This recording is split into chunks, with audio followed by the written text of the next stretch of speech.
아빠가 식전 혈당이 170이 나왔어요. 안녕하세요. 약사 앨리스입니다. 저희 아빠가 당뇨가 있으신데 식전 혈당이 170이 나왔어요.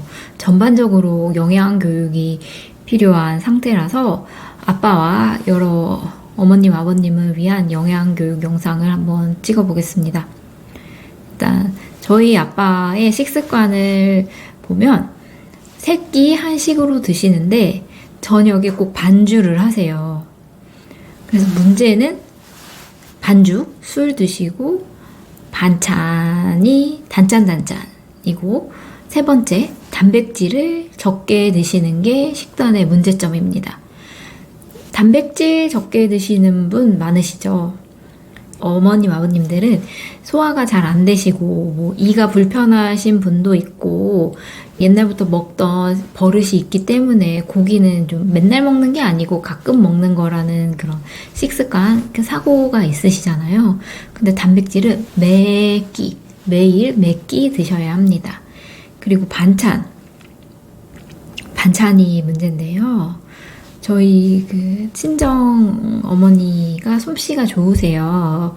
근데 전형적인 코리안 스타일이셔서 단짠으로 반찬을 하십니다. 예를 들어 엄마 단백질 먹어야 돼. 그러면은 생선 조림했어. 이렇게 말씀하시거든요. 그럼 제가 생선 조림을 하면 달고 짜서 많이 못 먹어. 그거는 생선 맛이 아니고 양념 맛으로 먹는 거야. 이렇게 간장을 넣으면 설탕이 들어가고 설탕을 넣으면 간장이 들어가고 그래서 단짠 밸런스를 맞추다 보면 점점 이게 설탕 양이 많아지잖아요. 그래서 저는 양념하지 마시고 생선을 그냥 구워 드시라고 말씀드립니다. 생선 조림보단 생선 구이 추천드려요. 반찬을 하실 때도 양념을 최소한으로 하셨으면 좋겠어요. 이렇게 설탕 넣으면 간장 넣고 간장 넣으면 설탕 넣고 이렇게 계속 들어가니까 최소한으로 넣어서 가능하면 그 식자재의 맛을 살려서 양념을 하는 것을 추천드립니다. 그래서 멸치볶음, 우엉볶음 이런 거 안 드셨으면 좋겠다 이렇게 말씀드렸어요. 멸치볶음도 제가 엄마한테 엄마 그냥 그 잔멸치 사서 그냥 밥이랑 이렇게 비벼 먹으면 그것도 맛있어 짜서 그러니까 엄마 그거 비려서 어떻게 먹냐고. 근데 혀가 점점 적응을 하게 되거든요. 이렇게 싱겁게 드시다 보면은 그것도 그 자체의 맛을 느끼실 수 있을 거라 생각합니다. 그래서 한식이 건강식이 되려면 양념을 최소화해야 되는 거지. 한식 반찬을 할 때 양념을 많이 넣으면은 저는 그게 건강식이라기보다는 당뇨 유발식, 고혈압 유발식이라고 생각합니다. 음식을 부정하면 그 온 정체성이 부정당한다고 하잖아요. 그래서 이렇게 말씀드리기가 좀 어려워요. 엄마가 삐질 수도 있고. 근데 그래도 제가 말씀드려야지 뭐 누가 하겠어요. 뭐 저밖에 없어서 제가 말씀드립니다. 그래서 제가 엄마한테 식단을 이렇게 해보시라고 추천을 드렸는데요. 한 8가지 원칙이 있습니다. 하나씩 말씀드릴게요. 첫 번째, 양념 최소화. 가능하면 소금이랑 후추로만 간해서 재료의 그 고유의 맛을 느끼시라고 했어요. 그래서 그 후추, 소금, 그라인더 사드렸습니다. 그리고 매끼 단백질 최소 20g. 하루 3끼 단백질 드셔야 되는데 20g씩 나눠서 드시라고 했어요. 한 끼에 60g 못 드시고 어렵죠. 그리고 한 번에 60g 드시는 것보다는 20g씩 3번에 나눠서 드시는 게 흡수율이 좋습니다. 그런데 이 60g이 단백질 무게지 식품 자체의 무게가 아니에요. 네, 달걀 한 개에는 단백질 5g이 들어있고 연두부 요만한 거 한 팩에는 단백질이 4g, 5g 들어있고 낫또 한 팩에는 낫또도 요만하죠? 여기에는 14g 들어있습니다. 그릭 요거트 100g에 단백질 10g 들어있고요. 우유는 100ml에 4g. 또 고기, 생선도 그 각자에 따라서 무게 대비 단백질 함량이 다릅니다. 그리고 가능한 간식 드시지 마시라고 했어요. 빵, 면, 과자 안 돼요. 간식 드시고 싶으면 요거트, 견과류 너무 딱딱하면 또 이 안 좋으니까 좀 부셔서 드시고, 가능하면 가공식품 드시지 말라고 말씀드렸습니다. 왜냐하면은 가공식품은 대기업이 우리가 계속 더 먹고 싶게 만드는 그 황금 비율로 양념을 해놨거든요. 그래서 먹다 보면 계속 먹게 됩니다. 그래서 가능하면 가공식품 드시지 말라고 말씀드렸어요. 그리고 달걀은 하루에 3개 드시라고 그랬고, 식후 간식은 요거트, 그리고 12시간 정도 간헐적 단식하시라고 말씀드렸습니다. 저녁 식후에는 아무것도 드시지 마시고요. 아침 식전에도 아무것도 안 드시고, 그러니까 저녁 식후에서 아침 식전까지 이렇게 하면은 12시간 정도 되잖아요. 이 정도 기간 금식하시고, 그 아침, 점심, 저녁 사이사이에 간식 드시지 마시라고 말씀드렸습니다. 7번째, 술. 완전히 끊으면 좋은데 어려우시죠? 그러면은 뭐 반주로 소주 1잔 정도로 타협하시고요. 그다음에 8번째. 이렇게 앞으로 저희 아버지가 지금 74세신데 이렇게 앞으로 10년 동안 84세까지 이렇게 10년만 하시라고 말씀드렸습니다. 그 다음에는 터치 안 한다고. 그 다음에는 하시고 싶은 거 다 하시라고, 드시고 싶은 거 다 드시라고 했고요.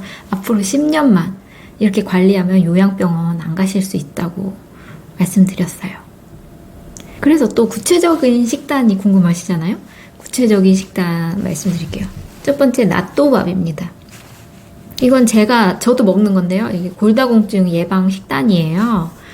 나또, 잔멸치, 달걀찜, 김치, 밥 이렇게 드시면 되고요.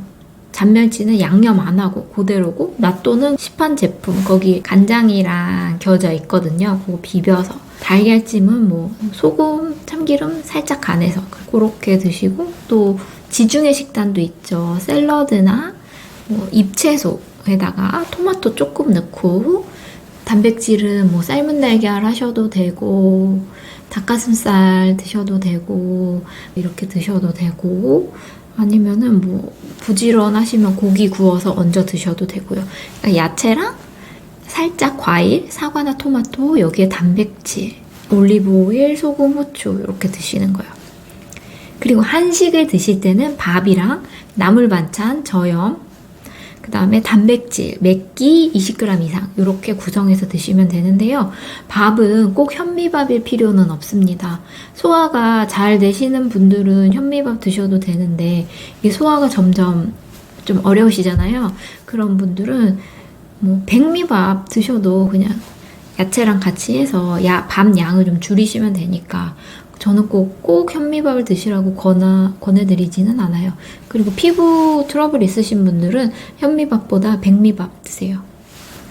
근데 한식을 드실 때 가장 중요한 거는 밥의 양이겠죠.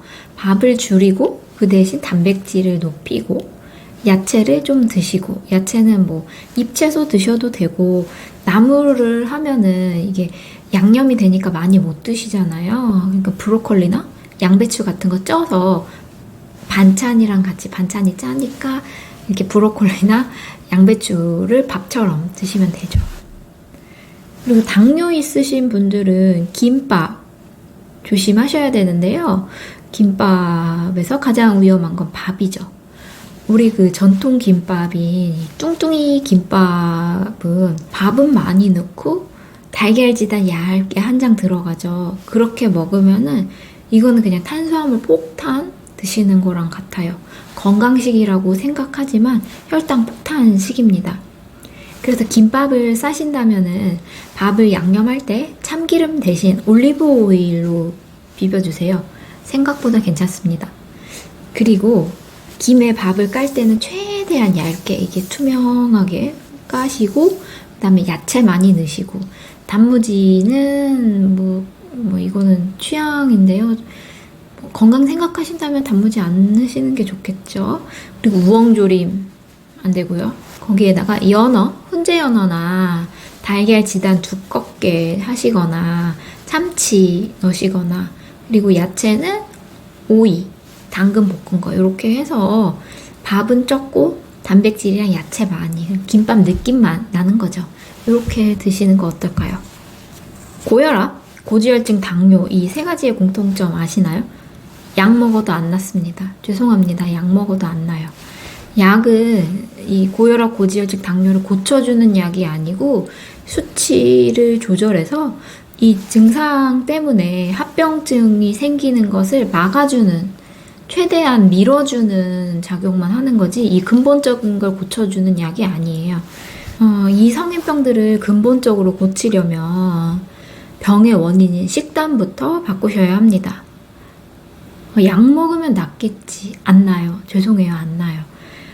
약 먹으면 낫는 약은 대사증후군에 해당되는 약이 아니고, 약을 먹어서 낫는 약은 항바이러스제나 항진균제, 항생제, 표적 항암제 이 정도밖에 없어요. 이렇게 타겟이 명확한 약들은 약을 먹어서 낫는데, 이게 당뇨약, 고지혈증 약은 근본적으로 병을 낫게 해주지는 않습니다. 식단 조절, 운동 꼭 하셔야지 잘 관리되세요. 주위에 그런 분들 계시잖아요. 그러니까 식습관 조절하면서 건강하게 오래 살아요. 시청해주셔서 감사합니다. 항상 건강하세요. 귀한 시간 시청해주셔서 감사합니다. 항상 건강하세요.